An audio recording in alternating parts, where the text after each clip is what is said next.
Once upon a time, in the heart of Africa, located among the ancient forests, there lies a hidden village named Ikot. Its people live in fear, for they know the legend, the tale of the dreaded Inkanyamba. Nkoyo, a young woman with eyes as dark as the midnight sky, had heard the stories whispered by the elders. The Inkanyamba was no ordinary serpent, it was a creature of nightmares. Its body stretched like a river, its scales shimmering with malevolence. But what set it apart was its head, a grotesque fusion of horse and snake, eyes burning with ancient rage. The villagers believed that the Inkanyamba's emotions influenced the weather. When it grew angry, storms would rage across the land, tearing trees from their roots and flooding the rivers. And so, they offered sacrifices, goats, chickens, even their own blood, to appease the beast. One moonless night, Nkoyo ventured into the forest.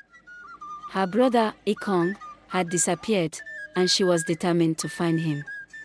Armed with a machete and her courage, she followed the winding path deeper into the darkness. The air thickened, and the trees whispered secrets. Nkoyo's heart pounded as she stumbled upon a clearing. There, coiled like a nightmare, lay the Inkanyamba. Its eyes locked onto hers, and she felt its anger, the promise of impending storms. Ikong, Ikong, Ikong. Nkoyo shouted, her voice echoing through the forest. But her brother was nowhere to be seen. The serpent stirred, its massive head swaying toward her. Why do you seek him? The Inkanyamba hissed, its breath fetid. He's my brother. Nkoyo pleaded. Release him. The serpent's laughter echoed. You humans are amusing. Your bonds mean nothing to me. Nkoyo lunged, machete raised, but the Inkanyamba's tail swept her off her feet. She crashed against a tree, pain radiating through her ribs. Desperation fueled her. She crawled toward the beast, determined to free Ikong. The Inkanyamba's eyes glowed brighter. You cannot escape fate, it whispered. Your brother is mine now. Nkoyo's fingers brushed Ikong's torn shirt. He lay unconscious, his skin pale. She dragged him away, but the serpent coiled around them, squeezing the air from her lungs. I will fight you. Nkoyo gasped. I will. The Inkanyamba's head lowered, inches from her face. Your defiance is futile.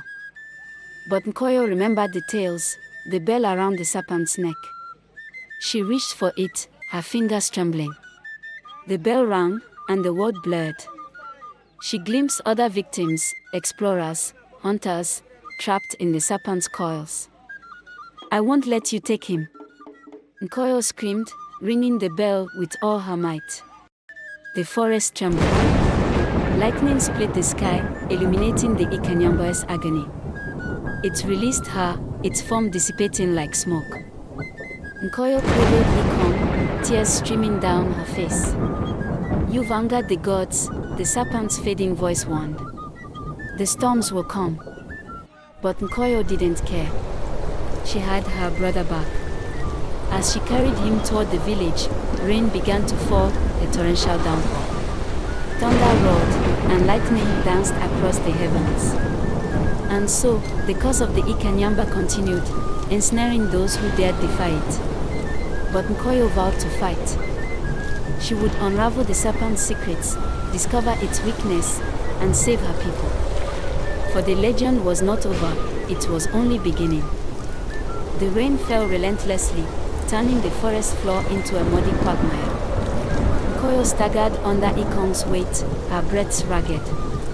The villagers awaited her return, their eyes filled with both hope and dread. As they reached Ikot, the storm intensified. Thunderclaps shook the thatched roofs, and lightning illuminated the Inkanyamba's wrath. Nkoyo carried Ikong to the village square, where the elders gathered, a council of wisdom and fear. Abong, the village chief, stepped forward. His face etched with worry, he held a staff adorned with feathers and beads, an ancient relic passed down through generations. Nkoyo, Abong said, his voice trembling, you've angered the spirits. The Inkanyamba's rage knows no bounds.